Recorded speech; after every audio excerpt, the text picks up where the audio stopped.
ஓம் சைராம், ஜெய் சைராம். என் அன்பின் பிரியமே, மனதை ஒருநிலைப்படுத்த பழகிக்கொள். அலைப்பாயும் மனதால் எந்த செயலையும் முழுமையாக செய்ய இயலாது. எதிலும் உறுதியான நம்பிக்கை கொள்ளும் போது மனம் ஒருநிலைப்படும். வெற்றி உனதே.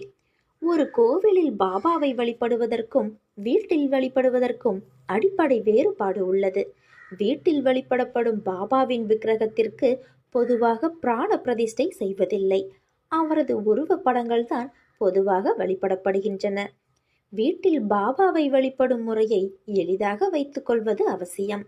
தேவையான பக்தியை உள்ளுக்குள் உருவாக்காவிட்டால் பெரும்பாலான சடங்குகளும் சாங்கியங்களும் செயற்கையானதும் பயனற்றதும் ஆகும். சத்குருவின் மீது அசையாத நம்பிக்கையுடனும் உணர்வு பூர்வமாகவும் ஒரே ஒரு மலரை அர்ப்பணித்தால் கூட போதுமானது. நாம் வீட்டை விட்டு ஏதோ காரணமாக வெகு தூரத்தில் இருந்தாலும் ஓரிடத்தில் அமர்ந்த வண்ணம் வீட்டில் செய்யும் வழிபாட்டைப் போலவே மானசீகமாக அப்பொழுதும் பாபா வழிபாட்டை நாம் செய்யலாம். அதே சமயம் வீட்டில் வேறு யாரையாவது இந்த வழிபாட்டை செய்ய சொல்லலாம். வெவ்வேறு மதங்கள், சாதிகள், மத நம்பிக்கைகள், சிறியவர், பெரியவர், ஏழை, பணக்காரர் என்ற பேதங்களுக்கு எல்லாம் அப்பாற்பட்டவர் நம் சாய்பாபா. சத்குருவினுள் எல்லா தெய்வங்களும் அடங்கியுள்ளவன் என்று வேதங்கள் கூறுகின்றன. எனவே மற்ற தெய்வங்களை எல்லாம் ஒதுக்கிவிட்டு பாபாவை மட்டுமே தெய்வமாக வணங்கு என்று நான் சொல்லவில்லை. மற்ற தெய்வங்களை வணங்குகின்ற முறையிலேயே பாபாவையும் நாம் வணங்குவதிலும் தவறு ஏதும் இல்லை. பாபாவின் மேல் அசைக்க முடியாத தீவிர நம்பிக்கை கொண்டிருப்பது என்பது முற்றிலும் தேவையான ஒன்று. நான் உன்னை மிகவும் புத்திசாலி என்று நினைத்து கொண்டிருந்தேன். எனக்கு முத்தமிட்டு என்னோடு பேசி எனக்கு நைவேத்தியமூட்டி என்னருகிலேயே நீ உட்கார்ந்திருப்பதால் நான் உன்னருகிலே இருப்பதை அறிந்திருக்கின்றாய். எதையும் தைரியமாக ஏற்றுக்கொண்டு நன்மை வந்தாலும் துன்பம் வந்தாலும் எனக்கு நன்றி சொல்கிறாய் என்ற நம்பிக்கையில் உன்னை நான் ஆர்வத்துடன் பார்த்து கொண்டிருக்கிறேன். ஆனால் நீயோ பாபாவை காணவில்லையே, தீமை என்னை சூழ்ந்து கொண்டதே என்று கதறுகிறாய். அப்பா உன்னை விட்டு நான் எங்கு போக போகின்றேன்? உன் சூழ்நிலை எனக்கு தெரியாதா என்ன? இருந்தும் உனக்கு சோதனையை அனுமதிக்க காரணம் உன்னை பக்குவப்படுத்தி உன் வாழ்க்கையில் உன்னை உயர்த்துவதற்காக. உன் வாழ்க்கையில் உனக்கு திசை கிடைக்காத போது கண்களை மூடிக்கொண்டு ஓம் சாய்ராம் என்று சொல்லு. என் கரம் பற்றி இருப்பதால் எதுவும் தவறாக நடக்காது. ஆனால் ஒரு சிறு வேண்டுகோள், பகைமையை மட்டும் எந்த நேரத்திலும் எந்த காலத்திலும் உன் மனதிற்குள் அனுமதிக்காதே. ஏனென்றால் பகை என்னும் நெருப்பு மற்றவர்களை அழிக்கிறதோ இல்லையோ தன்னை அழித்துவிடும். அதிலிருந்து நீ விலகியிரு. நீ மகிழ்ச்சியாக இருப்பதை பார்ப்பதற்கே நான் என்றும் விரும்புகிறேன். எப்பொழுதும் உன்னை நான் கைவிட மாட்டேன். உன் எண்ணங்கள் அனைத்தும் நிச்சயம் நிறைவேறும். என் ஆசீர்வாதங்கள் என்றும் உனக்கு துணை நிற்கும். உன் அம்மாவாக அப்பாவாக என்றும் உனக்கு துணை இருப்பேன். உன் மனதில் ஏன் இவ்வளவு குழப்பம்? ஒரு இடத்தில் இப்படி நிலையில்லாமல் இருந்தால் எப்படி உன் வாழ்க்கையை நீ நிம்மதியாய் வாழ்வாய்? மனதில் இருக்கும் அனைத்து பிரச்சனைகளுக்கும் காரணம் நீதான். நல்லது கெட்டது என எல்லாவற்றையும் நீ குவித்து வைத்துள்ளாய். நல்ல நிகழ்வுகளை மனதில் பதிந்து இருந்தால் பிரச்சனை இல்லை. ஆனால் நீயோ எதிர்மறை நிகழ்வுகளை மனதில் பதிந்து வைத்து இருக்கின்றாய். அதுதான் உன் எண்ணங்களையும் பாதிக்கிறது. மறக்க வேண்டும் என்று சில விஷயங்கள் இருக்கிறது. அதுதான் உன் நிம்மதிக்கு நல்லது. இப்படி சஞ்சலமடைந்து இருப்பதால் தான் உன் குறிக்கோளில் நீ பயணிக்க தடுமாறுகிறாய். தெரிந்தோ தெரியாமலோ மனித உள்ளங்கள் செய்யும் தவறானது அதற்கு அவர்கள் சில நிகழ்வுகளை சந்தித்துதான் ஆக வேண்டும். அதற்காக பயந்து உன் வெற்றியை நோக்கிய குறிக்கோளில் இப்படி தடுமாறுகிறாயே. வழி என்றவுடன் என்னது உச்சரித்து சொல்லி வழியை தாண்டி வருகிறாய். அதை போலவே தான் சஞ்சலமுமான நிலையும் உன் நிம்மதிக்கு தரும் வழிதானே. அதில் என் பெயரை சொல்ல உன் நாவு வரவில்லை. துன்பத்தைக் கண்டு எவ்வளவு தூரம் ஓடுவாய்? ஒரு நாள் ஒரு இடத்தில் நின்றுதானே ஆக வேண்டும். அந்த தருணத்தில் துன்பம் உன் கழுத்தை நெருக்கும் போது திணறுவாய். அதற்கு முதலிலே அதை நீ எதிர்த்து நின்று போராடு.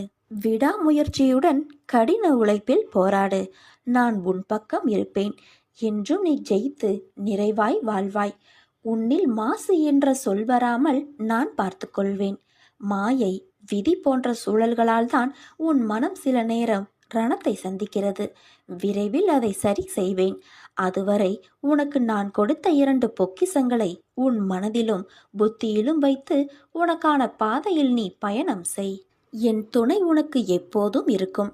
சில நேரம் என் குழந்தையின் நலனுக்காக வழிகளுடன் நடக்க வைப்பதே தீர்மான சூழலாய் அமைகிறது.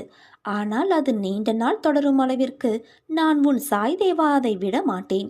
நீ உன்னில் பார்க்கும் அனைத்துமாய் அகிலத்தின் ரூபமாய் உனக்கு நான் இருப்பேன். என் மீது முழு நம்பிக்கை வைத்து நீ செய்யும் அனைத்து செயல்களுக்கும் என்னை பொறுப்பாளியாக்கு. உன் செயலை உன் விருப்பப்படி நான் செய்து முடிகிறேன். நம்பிக்கை என்னும் அச்சாணியாக என்னை உன் மனதில் நிறுத்து. பொறுமையாக வாழ்ந்து வா. என்னை சரணடைந்து உன்னை என்னிடம் ஒப்படைத்துவிட்டு என் மீது முழு நம்பிக்கை வை. உன்னுடைய தந்தையாக, தாயாக, நல்ல ஒரு ஆசானாக நீ விரும்பும் வண்ணம் நான் இருக்க கலக்கம் ஏன் உனக்கு? என் குழந்தைகள் கலங்க மாட்டார்கள். எது வந்தாலும் எதிர்கொள்வார்கள். வருவது எல்லாம் என்னாலோ அல்லது என்னை தாண்டியோ மட்டும்தான் வரும் என்பதை தீர்க்கமாக அறிந்திருப்பார்கள். நல்லதோ கெட்டதோ எல்லாம் நன்மைக்குத்தான் என்பதை தீர்க்கமாக உணர்ந்துவிடு. முடிந்தால் தாங்கிக்கொள், இல்லையென்றால் என் பாதங்களில் சுமத்திவிடு. ஒருவன் நோய்வாய்ப்படுவதும் கடும் துன்பத்திற்கு ஆளாகுவதும் எதுவும் நிரந்தரமில்லை. உன் விதி முடிவதற்குள் மரணமே உன்னை நெருங்கினாலும் உன் சடைமுடியை பிடித்து இழுத்து கொண்டு வருவேன். எதற்கும் நீ கலங்காதே. என் நாமத்தை உச்சரி. எந்த நேரத்திலும் உன் அம்மாவாக, அப்பாவாக நான் இருக்கிறேன். எல்லாம் ஒரு நாள் மாறும். ஆனால் நான் மட்டும் உன்னை விட்டு ஒருபோதும் மாறமாட்டேன். என்னிடம் தஞ்சம் புகுந்தவர்கள் எத்தனை ஜென்மங்கள் எடுத்தாலும் அவர்களை நான் தாங்கி நிற்பேன். நான் இருக்க பயம் ஏன் உனக்கு? இது வெறும் வார்த்தையல்ல, என்னுடைய சத்திய வாக்கு. நீ போகும் வழியில் சில முட்கள் இருக்கும். கவனமாக நடந்தாலும் சில முட்கள் உன்னை காயப்படுத்தும், வலியை உண்டாக்கும். அந்த வழியை தூக்கி எறிந்து பயணித்தால் இறுதியில் மலர்கள் நிறைந்த செம்மையான பாதையில் உன் வாழ்க்கையின் பயணம் இருக்கும். என் தங்கமே, உன் செய்கைகள் எல்லாம் மற்றவர்களை புரிந்து நடக்கின்ற குணம் கொண்டதாய் இருக்கிறது. ஆனால் சில நேரம் மற்றவர்கள் உனக்கு தரும் வேதனை, வலி, துன்பம் இவை அனைத்தும் தான் உன்னை மாற்றி இருக்கிறது. உன்னையும் உன் அன்பையும் உதாசீனப்படுத்தும் போது நீ துடிக்கும் துடிப்பை பார்க்க சக்தி இல்லாமல் நான் இருக்கின்றேன். என் பிள்ளையின் கண்ணீருக்கு காரணமான அனைவருக்கும் வாழ்க்கையில் மிகப்பெரிய பாடத்தை நான் கற்றுக் கொடுப்பேன். உன் கோபம் கூட வாயிலிருந்து மட்டும்தான் வருகின்ற ஒரு விஷயம். உன் மனதை நான் அறிவேன். மற்றவர்களுக்கு நீ உணர்த்தித்தான் அதை புரிய வைக்க வேண்டும் என்ற அவசியமில்லை. அவர்களுக்கான பாடத்தின் மூலம் அவர்கள் புரிவார்கள். அதனால் உன் வாழ்க்கை ஜெயமாக நிம்மதியோடு கூடிய வாழ்க்கையாய் இருக்கும்.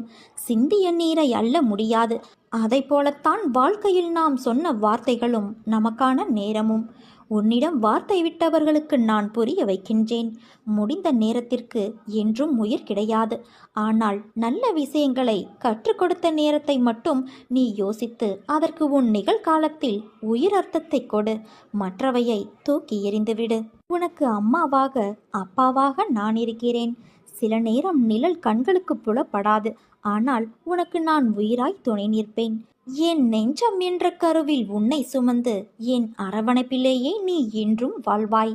நீ நம்பிக்கையோடு இரு, நல்லதே நடக்கும். உனக்கு துன்பம் கொடுக்க யார் முயற்சித்தாலும் உனக்கு இன்பம் கொடுக்கவே நான் உனக்குள் வந்திருக்கிறேன்.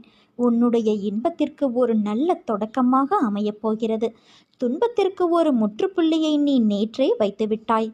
கர்ம வினைகளை ஒருபுறம் சரி செய்து கொண்டே செய்யும் கடமைகளில் நீ வெற்றியும் பெறப்போகிறாய். நிச்சயம் மாற்றம் வரும் நாட்களில் தென்படும். வாழ்க்கையில் நீ பயணிக்கின்ற தூரம் எவ்வளவு என்று பார்க்காதே. களைப்பு வந்துவிடும் அல்லது பெருமிதம் வந்துவிடும். தூரங்களில் நீ எவ்வளவு கற்று தேர்ந்துள்ளாய் என்பதை கவனி. உன்னிடம் அதை நீ செய்முறைப்படுத்துகிறாயா என்று யோசி. அந்த நடைமுறையில் நீ கடந்த பயணங்கள் உன்னை நேர்மறையில் மாற்றியதும் உனக்கு பக்குவத்தை ஏற்படுத்திய விஷயங்களில் உன் எண்ணங்களை வரும் காலத்தில் அதே பயின்ற பக்குவத்தில் நீ செயல்படுவாயா என்று உன்னிடம் நீயே கேட்டுப்பார்.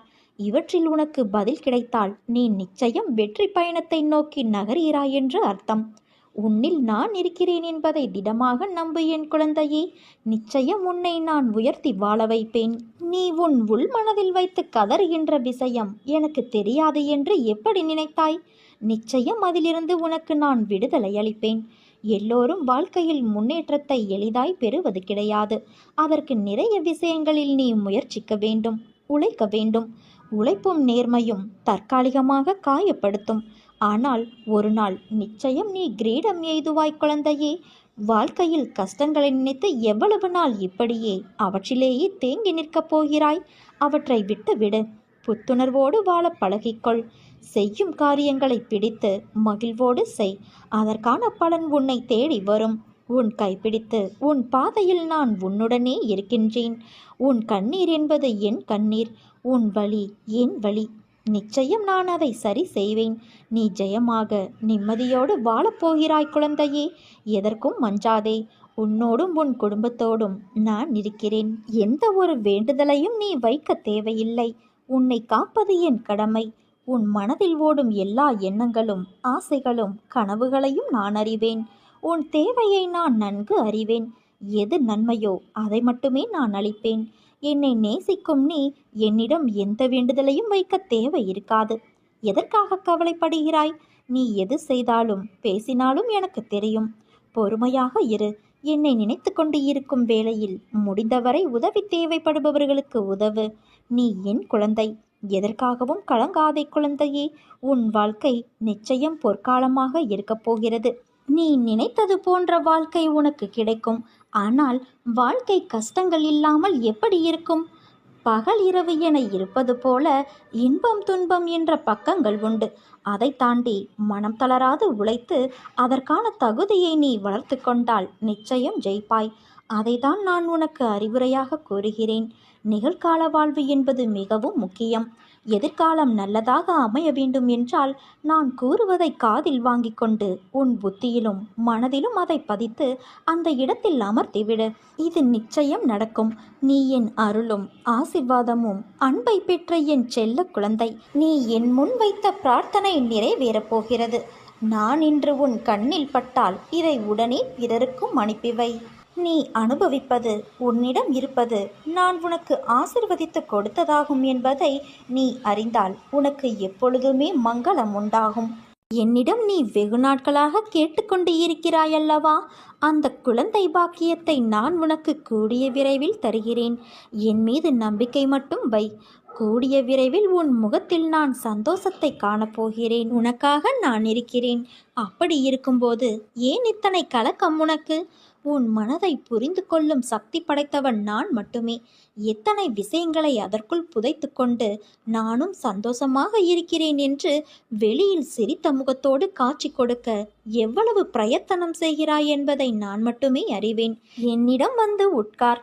உன் மனக்குமுறல்களையெல்லாம் என்னிடம் மட்டுமே கொட்டு. நான் சொல்வது புரிகிறதல்லவா? உன் அன்னை, உன் தந்தையான என்னிடம் மட்டுமே கொட்டு. உன் தாய் தந்தையாக நான் இருக்கும்போது நீ இப்படி சோர்ந்து போகக்கூடாது. உன்னை என் இதயத்தில் வைத்து பாதுகாத்து கொண்டிருக்கிறேன்.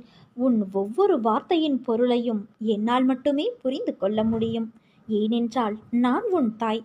தாயை தவிர தன் குழந்தையின் அசைவை யாராலும் உணர்ந்து கொள்ள முடியாது. எப்போதும் போல என் நாமத்தை உச்சரித்து கொண்டு நீ நிம்மதியாக இரு என் குழந்தையே. நான் இருக்கிறேன் உனக்கு. என் வார்த்தைகளின் மீது நீ நம்பிக்கை வை. வாழ்க்கையில் நாம் கடக்கக்கூடிய நிமிடங்கள் மிக அழகானவை. திரும்பி உணர முடியாத ஒரு அழகிய கனவு. அந்த கனவு நினைத்து பார்க்க எப்படி இருக்க வேண்டும் என்று யோசி. கனவுகள் மிக முக்கியம் ஒருவர் வாழ்க்கையில். ஏனென்றால் அவர்கள் கடந்த பாதைகளை நாம் கனவு என்றே நினைத்து மகிழ்ச்சியும் நிம்மதியும் அடைகின்றோம். அந்த கனவு நிம்மதியாக இருக்க வேண்டுமானால் அதற்கேற்ப உன்னை நீ மாற்றிக்கொள். நேரங்கள் மாற்ற முடியாதது. ஆனால் கசந்து போன நேரத்தை யோசிப்பதால் நிகழ்கால நேரங்களின் கனவுகளும் கசந்து போகும். அதனால் வாழ்க்கையில் கனவு சூரியனின் உதயத்தின் போது எழுந்த வெளிச்சமாய் உன்னிடத்தில் இருக்கட்டும். அந்த வெளிச்சத்தின் கதவுகளை நான் உனக்காகவும் உன் குடும்பத்தினருக்கும் திறந்து வைத்துள்ளேன். வாழ்க்கையில் உள்ள என் பிள்ளையான உன் அனைத்து பொறுப்புகளும் என் பொறுப்புகள். நீ தைரியமாக இரு, பயப்படாதே. உன் வாழ்க்கை நல்லபடியாக நேர்கோட்டில் என் கண் பார்வையில்தான் உள்ளது. என் பரிபூரண அருளும் ஆசீர்வாதமும் அன்பும் பெற்ற என் செல்ல குழந்தை. உன்னை விட்டு நான் விலகுவதும் இல்லை, உன்னை விலகி போகும்படி நான் செய்வதும் இல்லை. குழந்தையே, என் அற்புதங்கள் நிகழ்ந்து கொண்டே இருக்கும். என் உதவி உனக்கு கிடைத்து கொண்டே இருக்கும். நான் செய்யும் உதவி அற்புதங்களாக வெளிப்பட்டு கொண்டே இருக்கும். உன்னை நோக்கி வரும் அனைத்துமே ஏற்கனவே நிர்ணயிக்கப்பட்டது. அவற்றை தான் நாம் விதி என்போம். அப்படி இருக்கையில் ஒரு பக்கம் விதி, இன்னொரு பக்கம் முந்தைய பிறவியின் கர்ம வினை. இவை இரண்டும் தான் இன்று உன் சூழ்நிலைகளுக்கு காரணம். இவற்றில் நீ தப்ப முடியாது. ஆனால் உன் வசத்தை நான் கைப்பற்றி உனக்கான அனைத்து இக்கட்டுகளிலிருந்தும் உன்னை காப்பேன். ஒரு மனிதன் வாழ்க்கையில் ஜெயிக்க 2 பேரிடம் முட்டி மோதி சண்டையிட வேண்டும். அந்த 2 பேர் யார் என்றுதானே யோசிக்கிறாய்? அது உன் மனமும் புத்தியும் தான். இவற்றை நீ ஜெயித்துவிட்டால் வாழ்க்கையின் அர்த்தத்தை உணர்ந்து விட்டாய் என்று அர்த்தம். உனக்கான வெற்றி காலம் ஆரம்பித்து விட்டது குழந்தையே. என் உயிரான குழந்தைக்கு நான் என்றும் துணை நின்று அரவணைப்பேன். உன் வாழ்வில் நீ எல்லா வளமும் நலமும் பெற்று நிரந்தரமான நிம்மதியை அடைவாய். என் வார்த்தைகள் மீது நம்பிக்கை வைத்து செயல்படு. உன் எதிர்கால தேவைகள் அனைத்தையும் நான் பூர்த்தி செய்வேன். நீ வாழ்வில் எவ்வளவு கீழே சென்று விட்டாலும் உன்னை வெகு விரைவில் மேலே உயர்த்தி கொண்டு வர நான் போகிறேன். அதற்கு காரணம் நீ என் மீது வைத்திருக்கும் நம்பிக்கையும் பக்தியும் தான். நான் தாயாக தந்தையாக வணங்கும் தெய்வம் எனக்காக வருவார், என் அண்ணன் எனக்காக வருவார் என்று நீ எனக்காக காத்திருக்கிறாயல்லவா? உன்னை கைப்பிடித்து மேலே நான் உயர்த்தப் போகிறேன். உன் வாழ்வை நான் மாற்றப் போகிறேன். உன் நம்பிக்கையை காப்பாற்றப் போகிறேன். நீ மகிழ்ச்சியாக இரு என் செல்வமே. கஷ்டத்தை கொடுத்து நம்மை சோதிக்கும் போது நாம் அவரது பாதங்களை பிடித்து கொண்டு, சாயி, ஏற்கனவே நான் உங்கள் மீது நம்பிக்கை, பொறுமை ஆகியவற்றை கொண்டிருக்கிறேன். பிறகு எதற்காக நீங்கள் என்னை அடிக்கடி சோதிக்கிறீர்கள் என்று கேட்டு நாம் பிரார்த்தனை செய்ய வேண்டும். ஏதேனும் பிரச்சனை செய்கிறேனா? பிரச்சனைக்கு காரணமாக இருக்கிறேனா? அல்லது நீதி நியாயத்தை தவறி நடக்கிறேனா? என் மீது குற்றம் சுமத்த வேண்டாம். நான் சராசரிக்கும் கீழான மனிதன். நான் நினைப்பதைப் போல என்னால் நடக்க முடியவில்லை. உன்னைப் போலவே இருக்க விரும்புகிறேன். ஆனால் என்னால் முடியவில்லை. நான் தவறி விடுகிறேன். நான் எப்படி இருக்க வேண்டுமோ அப்படி இருக்க நீங்கள் எனக்கு உதவி செய்யுங்கள் என வேண்டிக்கொண்டு அவர் முன்னால் உட்கார்ந்திரு. அவர் உங்களை நிச்சயம் தேற்றுவார். வரும் காலமெல்லாம் மகிழ்ச்சி என்னும் சத்தம் உன் மனதில் ஒலித்து கொண்டே இருக்கும். உன் உணர்வுகள் சில்லிட்டு ஆனந்த கண்ணீர் பெருகும். இனி உன் வாழ்வில் இதே ஆனந்த உணர்வுடன் இருப்பாய். உன்னை என் பாதையில் இழுத்தது நானே. பிறகு ஏன் இந்த அழுகையும் கலக்கமும்? என் பாதையில் நீ பயணிக்க வேண்டும் என்ற தருவாயிலே உனக்கான சோதனை காலம் ஆரம்பித்து விட்டது.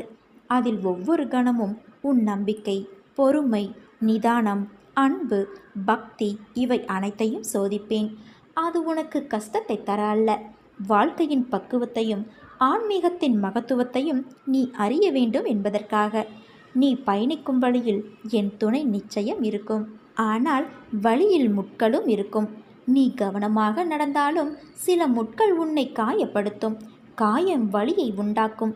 ஆனால் அந்த வலியை நீ தூக்கி எறிந்து நடைபோட்டு பயணித்தால் இறுதியில் உன் கால்கள் மலர்கள் நிறைந்த செம்மையான பாதையில் உன் வாழ்க்கையின் பயணம் இருக்கும். உன் எண்ணங்கள் காற்று அடங்காதவாறு அங்கும் இங்கும் சுற்றி திரிகிறது. அதை நீ அடக்கி நேர்முகப்படுத்தினால் போகும் பாதையும் சேரும் இடமும் நல்லதாய் குழப்பங்கள் சூழாது அமைதியான நிம்மதி தரும். உன் வாழ்க்கையில் வேண்டாத விஷயங்களை நீ தூக்கி கொண்டு நடக்கிறாய். பிறகு எனக்கு ஏன் இந்த சோதனை என்று புலம்புகிறாயே? உன் எண்ணங்கள், யோசனைகள், அணுகுமுறைகளை மாற்று. உனது வாழ்க்கை அழகான பூங்காவனமாய் மாறும். உன் எண்ணங்களை பொறுத்தே உன் வாழ்க்கை அமையும். அதனால் உன் எண்ணங்களும் யோசனைகளும் உயர்நிலையில் இருந்தால்தான் உன்னால் வாழ்க்கை பந்தயத்தில் ஜெயிக்க முடியும்.